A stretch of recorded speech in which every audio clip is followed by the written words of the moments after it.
Ang nag-iisang, Di Manwa, Tagalog Recap. Ang nakaraan, sobra ang lungkot ni Jegal Sohi na ilang beses na humihingi ng tawad sa mga napaslang na mga inosenteng orthodox martial artist. Sapagkat siya pa pala ang nagmakaawa kay cult leader Chon na magbigay siya ng kahit katiting lang ng kanyang awa sa mga napilitan lang na makipaglaban.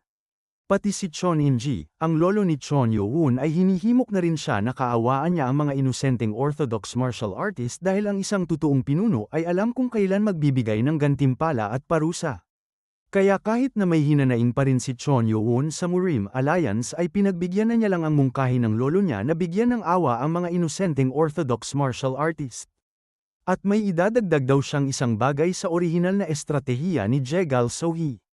Pero pagkatapos ng laban ay umabot pa rin sa 2,800 ang bangkay ng mga orthodox martial artist na sinunog nila. Ang susunod na nilang pupuntahan ay ang Changbei Mountain para kunin ang essence core ng Wind White Tiger.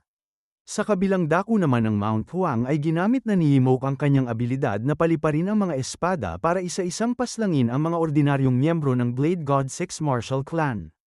Nakakasigurado pa siyang masasakop nila ng isang gabi lang ang pangunahing himpilan ng mga kalaban kaya kahit sa kalagitnaan pa lang ng laban ay nagbubunyi na silang lahat. Hanggang sa biglang may misteryosong boses ang nagsalita sa likuran ni Himok na agad niyang ikinagulat. Sapagkat kahit na hindi naman siya nagpakampante ay hindi niya pa rin napansin ang lalaking nakatayo na sa likuran niya. Sa isang indayog lang ng kamay ng misteryosong lalaking ito ay hindi napansin ni Pung Chon-won na nahiwa na pala ang buong katawan niya. Kabanata 294. Ngayon ay itinutok lang ng misteryosong lalaki ang kamay niya at bigla na lang na nahiwa agad ang katawan ni Pung Chon-won at ng mga martial artist na nasa likuran niya. Isinisigaw na lang ni Himok ang pangalan ni Master Pung na ngayon ay nahuhulog na ang nahiwa nitong katawan. Nagtataka na si Himok kung yun ba ang formless blade.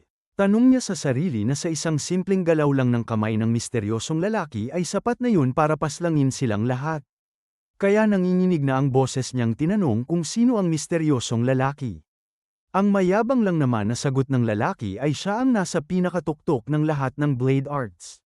Sa kabilang dako naman, malapit sa Changbei Mountain, payapang naglalakbay ang Heavenly Demon Divine Cult na pinangungunahan ni Chon Yo-woon. Tahimik lang si Chon In-ji na hindi niya mapigilang isipin ang tungkol sa pag-uusap na nangyari bago sila umalis.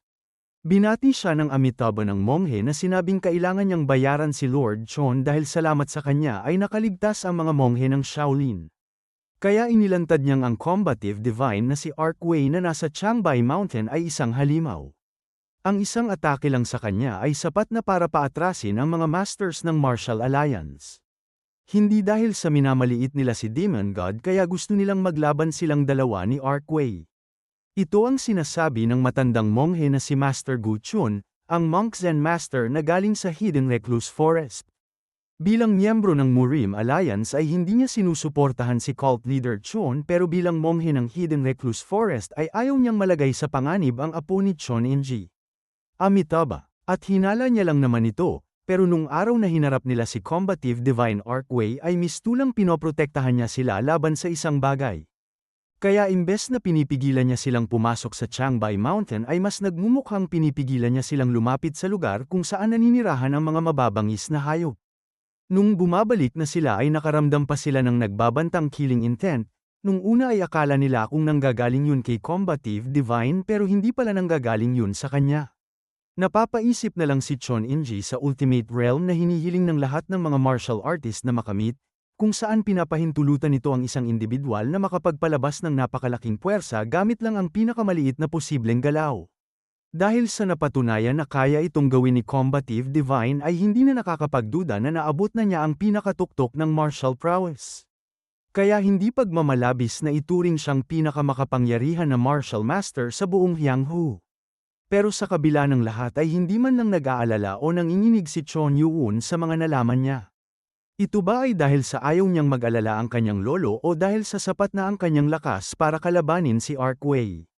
Pero alinman ang totoo, ayon kay Zen Master Gu Chun ay pipigilan sila ni combative divine Arkway na makapasok sa Changbei Mountain.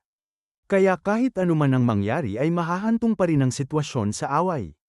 Ipinagbigay alam na nga ni Hu Bong na nakikita na niya ang Changbei Mountain.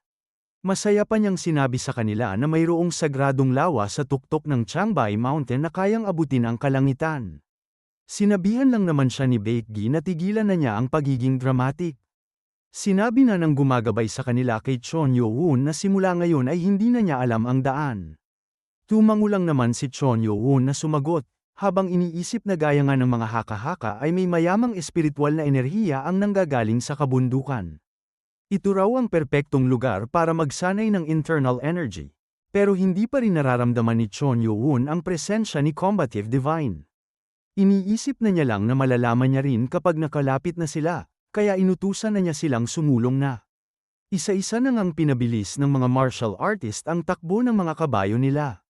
Napapamura naman na ang gabay dahil palagi raw siyang binabalaan ng lolo niyang huwag pumunta sa lugar na ito. Kaya hindi siya makapaniwala sa sitwasyon niya ngayon. Ipagdarasal na niya lang daw na makakalabas siya ng buhay pagkatapos ng lahat. Napapaisip lang naman si Hubong na ang dragon turtle ay may ulo ng dragon at katawan ng pagong. Kaya ang wind white tiger daw ba ay isang puting tigre na may puting balahibo? Ang sagot lang naman ni Ko Wang-hor ay baka tama si Hubong. Pinapairal na lang ni Hubong ang kanyang imahinasyon na baka may pakpak din ang tigre sapagkat may salitang wind sa pangalan nito. Hanggang sa biglang nagsiliparan ang mga ibon sa kagubatan. Napahinto na si Hubong sa imahinasyon niya. Ang kabayo ni Moon Ko ay natataranta na dahil sa makapal na killing intent na bumabalot sa buong paligid. Na para bang ang buong kagubatan ay nanginginig sa takot. Pati si Mara Kyum ay hindi nakaramdam ng ganitong klaseng killing intent dati. Ang napansin ni Moon Ko ay sapat na ang killing intent na ito para lamunin ang buong kapaligiran. Kaya ang mga hindi pa-gaanong dalubhasa sa martial arts ay mapaparalisado talaga sa takot. Gaya ng inaasahan ni Chon In-ji ay nagpakita na raw siya pero nasaan daw si Arc Wei. Sapagkat ang killing intent na ito ay napakakapal para malaman ang eksaktong lokasyon niya. Pero napapatanong na lang si Chon In-ji kung bakit gagawin agad nito ni Combative Divine sa mga taong hindi pa niya nakikilala. Nang biglang nagulat na lang si Chon In-ji nung nakita niya ang ekspresyon ni Yo-hoon. Ang mukha ng lubhang natatakot, iniisip ni Chon Yo-hoon na hindi galing ang enerhiyang ito sa isang tao, ito ay mas maihahalin tulad sa isang mabangis na halimaw. Inaamin niya mismo sa kanyang sarili na hindi niya masabi kung anong antas ng martial arts ang nakakagawa nito. Sa sentro mismo ng kagubatan ay may isang individual ang biglang tumalon ng napakataas. Inihanda ni Chon Yo-hoon ang kanyang sarili at sinabihan ang lahat na papalapit na siya. Makikita sa mata ni Chon Yo-hoon ang silweta ng individual. Ang pagbagsak ng misteryosong individual ay nakakagawa pa ng nagpapaikot-ikot na enerhiya at ang puntirya nitong lugar ng pagbabagsakan ay si Chon Yo-hoon. Sila Chon In-ji na nasa malayo ay naaapektuhan din dahil sa sobrang lakas ng kapangyarihan. Tinatawag na lang ni Moon Ko ang kanilang Demon Lord. Napansin naman ni Chon Yo-hoon na ito ang puwersa ng blade. Pero kahit na sigurado siyang blade ang sandata ng umaatake sa kanya ay kakaiba ang anyo nito kumpara sa mga blades na ginagamit sa Zhongyuan. Hindi rin ordinaryo lang ang lakas ng kaharap niya dahil kung pag-uusapan lang ang purong lakas ay magkapantay silang dalawa. Natutuwa lang naman ang kalaban na sinabing sinwerte raw siya, mabuti na lang daw ay mas binilisan niyang gumalaw kumpara sa bastardong yun. Nagtataka naman si Chon Yo-hoon kung anong sinasabi ng kalaban niya sapagkat hindi ito katunog ng lengguwahe ng Zhongyuan. Ang pahayag ni Nano sa kanya ay Korean ang lengguwahe ng kalaban, kahit na may halo itong ibang dialekto. Mas lalo pang ang nagtaka si Chon Yo-hoon kung ano ang Korean. Ito raw ang lengguwahe ng bansa na nasa silangang peninsula ng Zhongyuan. Sinabi na lang ni Chon Yo-hoon na bilisan ng i-translate ni Nano ang lengguwahe. Samantalang sinasabi lang ng kalaban na kailangan na niya silang paslangin bago pa makarating ang bastardong yun. Hanggang sa nagulat na lang siya nung ibinigkas ni Chon Yo-hoon ang lengguwahe niya na tinanong kung siya ba si Combative Divine Arc Wei. Kaya ginamit niya ang puwersa nilang dalawa para umatras sa isa't isa at sabay na tinanong si Chon Yo-hoon kung nanggaling ba siya sa Goryeo. Nagtataka lang naman si Chon Yo-hoon kung ang Goryeo na tinutukoy ng kalaban ay ang bansa na binanggit ni Nano. Nakangiti lang ang kalaban na sinabing kung may manggagaling sa Goryeo ay hindi sila pupunta dito sa hilaga na parang daga. Sumisigaw na nga si Chon Yo-hoon na sumang-ayon sa sinabi ng kalaban. Inuulit niya rin ang kanyang tanong kung ang kaharap niya ba ngayon ay ang Combative Divine na si Arc Wei. Hindi raw sila nandito para makipaglaban pero biglang nakatapat na agad ang blade ng kalaban sa leeg ni Chon Yu-hoon. Mabilis niya itong dinepensahan na nakagawa pa ng malakas na pagkasira sa paligid nila. Hindi siya makapaniwala sa sobrang bilis ng blade ng kalaban. Alam niyang pinaslang na agad siya ng kalaban kung hindi siya tumitingin sa kanya. Siya raw ang kauna-unahang tao maliban sa bastardong yun na nakayanang pigilan ang mga atake niya ng 2 beses. Pero, bakit daw tinatanong ni Chon Yu-hoon ang tungkol sa Changbai Mountain? Sa sobrang lakas ng atake ng kalaban ay napaatras pa niya si Chon Yu-hoon ng malayo. Nung dumapo na si Chon Yu-hoon ay nagtataka na lang siya. Nagtataka siya kung reflective power chi ba ang ginamit ng kalaban. Pero hindi raw, dahil yun ay innate core energy, na maihahalin tulad sa isang tumatagos na hangin. Itinutok ng kalaban ang blade niya na sinabing iba ang naiintindihan nila Chon Yu-hoon. Napapatanong lang naman si Chon Yu-hoon kung ano ang totoong pagkakakilanlan ng lalaking ito. Sapagkat ibang-iba siya sa paglalarawan ni Zen Master Gu Chun kay Combative Divine Arc Way. Pinayuhan sila ng kalaban na kung makikita man nila ang mga kasamahan niya sa impyerno ay sabihin nila ito. Bigla siyang tumalo ng napakataas na umaabot na sa mga ulap kaya nagulat bigla si Chon Yu-hoon. Nag-uumpisa ng mabalot ng hangin ang kanyang katawan. Hindi lang simpleng pagbalot sa katawan niya kundi mistulang tinitipon ng kalaban ang hangin na nasa paligid. Nagulat na lang si Chon Inji sa nangyayari, si Chon Yu-hoon ay hindi makapaniwala sa nasasaksihan niya.